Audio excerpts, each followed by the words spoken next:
नमस्कार, मैं डॉक्टर ब्रिजेश यादव और आप देख रहे हैं विकल्प यूट्यूब चैनल।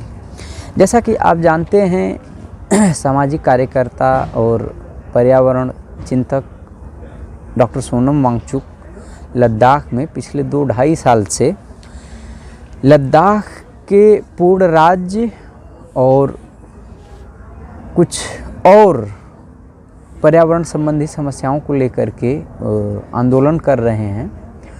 और धारा 370 हटाए जाने के बाद उन्होंने सरकार के इस फैसले का स्वागत भी किया था। लेकिन जैसे जैसे समय बीतता गया, उन्हें इस बात का आभास हुआ कि धारा 370 हटाना लद्दाख की भलाई की बजाय सरकार की मंशा कुछ और थी, क्योंकि अगर लद्दाख की सरकार भलाई चाहती तो उसे अब तक पूर्ण राज्य का दर्जा दे दिया गया होता और एमपी की 2 सीटें दे दी गई होती, बना दी गई होती और वहाँ पे चुनाव भी हो चुके होते। लेकिन ऐसा कुछ हुआ नहीं। और अलबत्ता लद्दाख में कॉरपोरेट कंपनियों के रास्ते जो है सरकार ने खोलने के प्रयास किए हैं, कोशिशें की हैं, जिसका विरोध सोनम वांगचुक पुरजोर से कर रहे हैं। और पिछले दिनों हमने देखा कि उन्होंने 21 दिन की लंबी भूख हड़ताल के बाद जो है सरकार ने उनकी कोई सुध नहीं ली और वो बावजूद इसके अपना आंदोलन जारी रखे हुए हैं। और इसी के समर्थन में जेएनयू में लद्दाख स्टूडेंट फोरम ने उनके समर्थन में एक शांतिपूर्ण मार्च निकाला, जिस मार्च को सोनम वांगचुक ने संबोधित भी किया। लद्दाख स्टूडेंट फोरम के इस मार्च को जेएनयू, एसू, बापसा, एनएसवाई, अन्य पार्टियों ने भी अपना सपोर्ट किया, समर्थन दिया।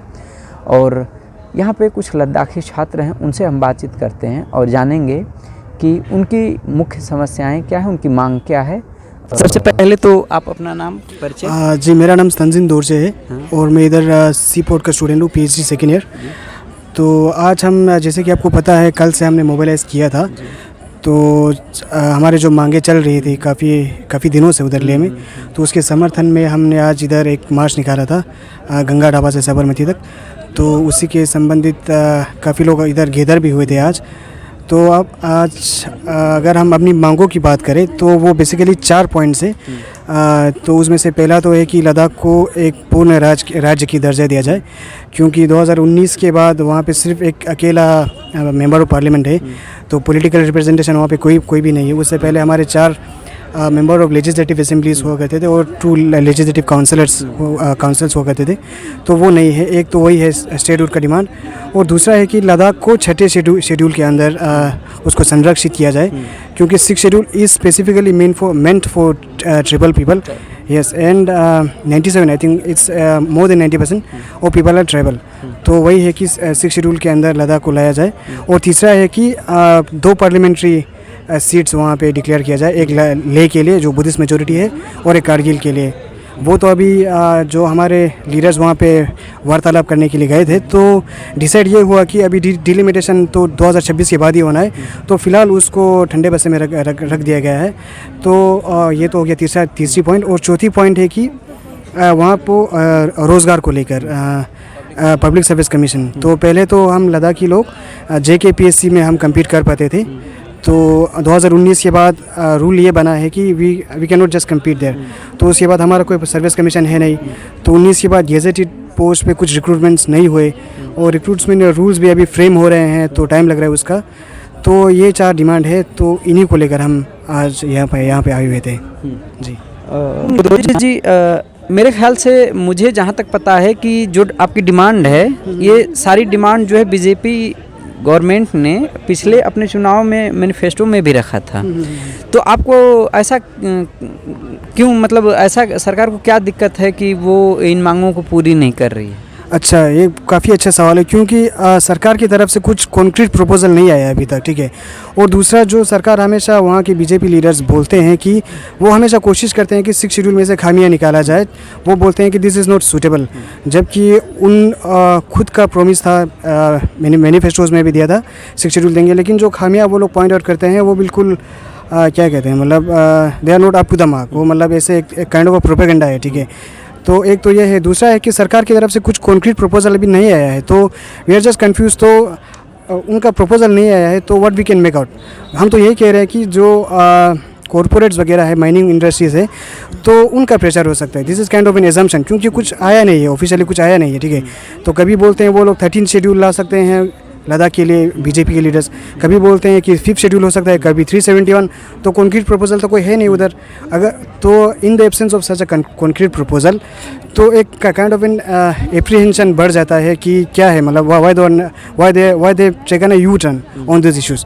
तो मुझे यही लगता है कि काइंड ऑफ एन एजम्पशन कि हो सकता है कॉर्पोरेट लॉबीज़ का कुछ हो, उनके ऊपर दबाव हो। हाँ, तो ये हो सकता है, क्योंकि ऑफिशियली कुछ आया नहीं है। मतलब लद्दाख और हिमालय को बचाया जाना कितना ज़रूरी है पर्यावरण की दृष्टि से? अच्छा, ये तो मतलब कोई बोलने की ज़रूरत भी है नहीं है।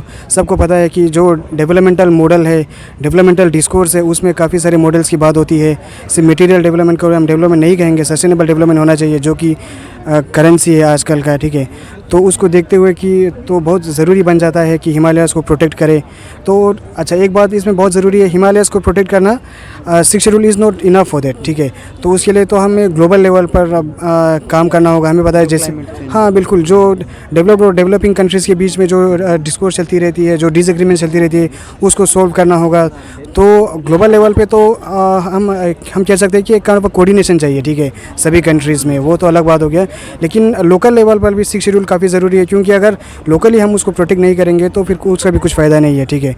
तो यही है जी।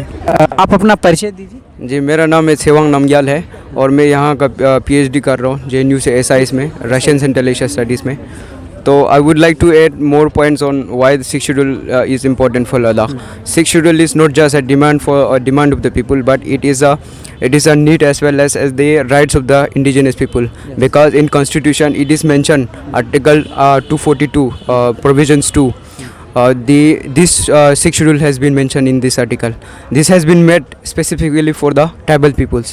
And Ladakh, obviously, as per the data of the National Commission for Scheduled Tribe, they are mentioned. National Commission has mentioned Ladakh population constitute 97% of the population is tribals. So this schedule, 6th schedule, has been made to administer the tribal areas. What is 6th schedule? 6th schedule has ensured certain autonomies to the this local bodies which we have right now. What we are demanding is that these local bodies has to be inserted into 6th schedule. Government is not doing, and the main benefit of having 6th schedule is the land ownership will be with the people, and our cultures and will be preserved. And about the environment, the Ladakh has, as you just he had earlier said, that how fragile the ecology and environment, the whole Himalaya including Ladakh is. Ladakh has become the victim, I think first victim of the climate change. There are many villages like Kumik and this two village in the Zanskar region has become the victim of the climate change, because they had to abandon the village which they traditionally for the 100,000 years they've been living. They had to abandon because of the shortage of water, because the melting of glaciers and snowfalls from the high mountains. So because of that shortage of water, people had to abandon their village and they have to shift to somewhere the new settlement. That's why we are demanding. Ladakh is a very water scarce region, and water is the one of the very scarce resource for which people fight even in the villages. That's why we are demanding 6th schedule, sir. धारा 370 जब हटाई गई तो आप लोग एक तरीके से लद्दाख के लोग काफ़ी खुश थे इस बात को लेकर के कि उन्हें अलग राज्य मिलेगा और उनकी सामाजिक और सांस्कृतिक चीज़ों को संरक्षण भी मिलेगा। तो आपको क्या लग रहा है कि धारा 370 हटाना लद्दाखी लोगों के साथ अब एक धोखा साबित हो रहा है? यस सर, बिल्कुल। स्टार्टिंग में तो हम लद्दाखी लोग excitement, specially Leh district, we were very excited because 370 was of course one of the obstacle for whatever the aspiration Ladakh had. It used to end up in the Jammu and Kashmir Assembly.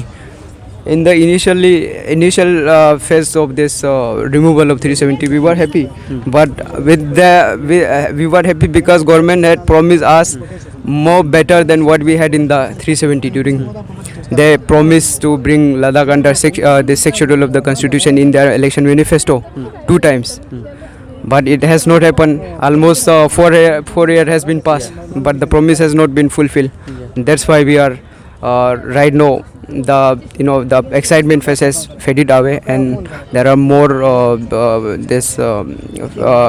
doubtful about the intention of the government. It's not that there is no excitement right now, sir, among the people. आप देश के लोगों से क्या उम्मीद करते हैं?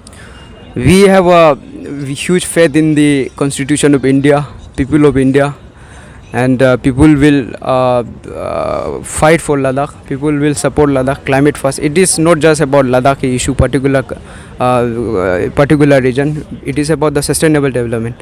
We are against the developmental model which is happening across India, especially in the Himalayan region. We have witnessed the Joshimath disaster, ecological disaster, as well as the Sikkim flood we have also witnessed. We do not want similar development in Ladakh. That's why we are protesting. We want a sustainable development. We want to see our children to this beautiful green earth. So that's what we are demanding, sir. Surakshi ki district hai. Ladakh is located in the very sensitive, strategically very sensitive region. Government should understand the problems of the people living in the border areas. They are the soldiers without uniform. They should carefully understand what they are asking, especially the personalities like internationally known personalities like Sonam Wangchuk is sitting on hunger strike. Yeah. They should try to understand him, why he is sitting on hunger strike along with his community, the people living in the borders. They should not take it for granted what they are demanding. It is not just a demand like I said. And they should listen, government should listen. That's what we want to say, sir. को इनकी demand और इनसे बातचीत कैसी लगी हमें comment box में बताइएगा। बहुत बहुत धन्यवाद। Thank you, sir, so much.